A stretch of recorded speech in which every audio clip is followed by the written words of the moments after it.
ഗസയിൽ 60 ദിവസത്തെ വെടിനിർത്തലിന് ആവശ്യമായ വ്യവസ്ഥകൾ ഇസ്രായേൽ അംഗീകരിച്ചെന്ന് അമേരിക്കൻ പ്രസിഡന്റ് ഡൊണാൾഡ് ട്രംപ്. യുദ്ധം അവസാനിപ്പിക്കുന്നതിനായി വെടിനിർത്തൽ സമയത്ത് എല്ലാ കക്ഷികളുമായും ചേർന്ന് പ്രവർത്തിക്കുമെന്നും ട്രംപ് വ്യക്തമാക്കി. ഖത്തറും ഈജിപ്തും അന്തിമ നിർദ്ദേശം സമർപ്പിക്കും. വിവരങ്ങളുമായി ന്യൂജേഴ്സിയിൽ നിന്ന് മധു കൊട്ടാരക്കരയാണ് ചേരുന്നത്. ഗുഡ് ഈവനിംഗ് മധു. എല്ലാ തവണത്തെയും പോലെ ഇത്തവണയും ഈ ട്രൂത്ത് സോഷ്യലിലൂടെയാണല്ലോ നമ്മൾ ഈ വിവരവും അറിഞ്ഞത്. അത് ഇസ്രയേൽ ഈ കരാർ അംഗീകരിച്ചു, 60 ദിവസത്തെ വെടിനിർത്തൽ. ഹമാസും ഈ കരാർ അംഗീകരിക്കുമെന്നൊരു ആത്മവിശ്വാസം കൂടി ട്രംപ് ആ പോസ്റ്റിൽ പങ്കുവയ്ക്കുന്നുണ്ടല്ലോ. Good morning Christina, Unmesh. ഗസയിൽ വെടിനിർത്തലിനായി ഇസ്രായേൽ സമ്മതിച്ചു എന്നാണ് ഈ US പ്രസിഡന്റ് ഡൊണാൾഡ് ട്രംപ് ഇപ്പോൾ പറയുന്നത്. ഇന്ന് ഇസ്രായേലുമായി വളരെ നീണ്ടതും അതുപോലെ വളരെ പ്രൊഡക്റ്റീവുമായിട്ടൊക്കെയുള്ള ചർച്ചകൾ ഈ വെടിനിർത്തലിനായി അമേരിക്കയുടെ പ്രതിനിധി നടത്തിയിരുന്നുവെന്നും ട്രംപ് വ്യക്തമാക്കുന്നു. നേരത്തെ കൃഷ്ണ പറഞ്ഞ പോലെ ഇതിനായി ഖത്തറും അതുപോലെ ഈജിപ്തും വളരെ സഹായിച്ചെന്ന് ഡൊണാൾഡ് ട്രംപ് പറയുന്നുണ്ട്. നേരത്തെയും ഈ രണ്ട് രാജ്യങ്ങളായിരുന്നു ഈ വെടിനിർത്തൽ കരാറിന് വേണ്ടി അമേരിക്കയുടെ ഒരു ഇടനിലയായിട്ട് ഹമാസുമായിട്ടുള്ള ചർച്ചകളൊക്കെ നടത്തിക്കൊണ്ടിരുന്നത്. അതേസമയം അമേരിക്കയിലെ ഇസ്രായേൽ എംബസി ഇതുവരെ ഇത് സ്ഥിരീകരിക്കുകയോ അല്ലെങ്കിൽ ഇതിനോട് പ്രതികരിക്കുകയോ ചെയ്തിട്ടില്ല. ഹമാസിന്റെ പ്രതികരണവും ഇതുവരെ വന്നിട്ടില്ല.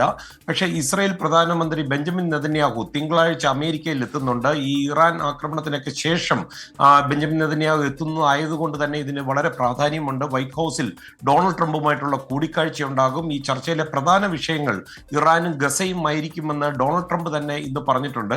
കഴിഞ്ഞ വെള്ളിയാഴ്ച വൈറ്റ് ഹൗസിൽ മാധ്യമപ്രവർത്തകരോട് സംസാരിക്കവേ ഈ ഗസയിലെ വെടിനിർത്തൽ സംബന്ധിച്ച് ചില സൂചനകൾ ഡൊണാൾഡ് ട്രംപ് അന്ന് നൽകിയിരുന്നു. നമുക്കറിയാം 2023 ഒക്ടോബർ 7 ഇസ്രായേലിൽ നിന്ന് ഈ ഹമാസ് തട്ടിക്കൊണ്ടുപോയ 251 പേരാണ്. അതിൽ ഇനിയും 50 പേരാണ് ഹമാസ് തടങ്കലിലുള്ളത്. അതിൽ 28 പേരെങ്കിലും കൊല്ലപ്പെട്ടിരിക്കാമെന്നാണ് അമേരിക്കയുടെ ഇപ്പോഴത്തെ കണക്കുകൂട്ടൽ. ഈ ഇസ്രായേലിന്റെ ഗസയിലെ യുദ്ധത്തിൽ ഇതുവരെ 56,000 പേർക്കാണ് ജീവൻ നഷ്ടപ്പെട്ടിട്ടുണ്ടെന്നുള്ള ഏറ്റവും ഒടുവിൽ ലഭിക്കുന്ന റിപ്പോർട്ടുകൾ. ഉന്മേഷ്, ക്രിസ്റ്റീന. മധു, ഒപ്പം തന്നെ ഈ ബിഗ് ബ്യൂട്ടിഫുൾ ബില്ലുമായി ബന്ധപ്പെട്ട ചില വിവരങ്ങളും കൂടി വരുന്നുണ്ടല്ലോ. കഴിഞ്ഞ ദിവസം ഈ JD വാൻസിന്റെ ഒരു ടൈ ബ്രേക്കർ വോട്ടിലാണല്ലോ ബില്ല് പാസ്സായത്. ഇനിയിപ്പോൾ ജനപ്രതിനിധി സഭയിലേക്ക് വരുമ്പോൾ ബില്ല് പാസ്സാക്കൽ കുറച്ച് ബുദ്ധിമുട്ടാകുമോ? തീർച്ചയായിട്ടും ഡൊണാൾഡ് ട്രംപിന് അതുമായി ബന്ധപ്പെട്ട് നന്നായിട്ട് ഹോംവർക്ക് ചെയ്യേണ്ടിയിരിക്കുന്നു. കാര്യം 50-50 എന്ന് പറയുന്ന വോട്ടിങ്ങിന്റെ ഏറ്റവും ഒടുവിലെ നില അതായിരുന്നു. ഒടുവിൽ JD വാൻസ് തന്റെ പ്രത്യേക അധികാരം ഉപയോഗിച്ച് അനുകൂല വോട്ട് നൽകിയതോടുകൂടിയാണ് സെനറ്റിൽ ഈ ബിൽ പാസ്സായിരിക്കുന്നത്.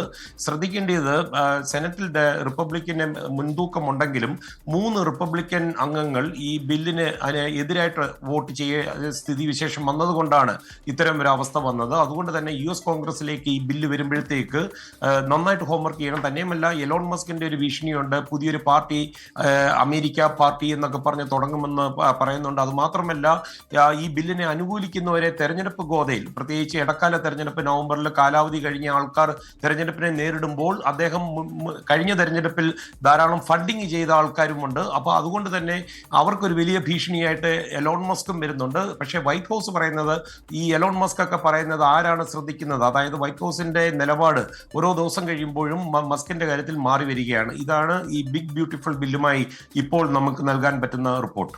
കൃഷ്ണ. ശരി, ന്യൂജേഴ്സിയിൽ നിന്ന് മധു കൊട്ടാരക്കരയാണ് വിശദാംശങ്ങൾ നൽകിയത്.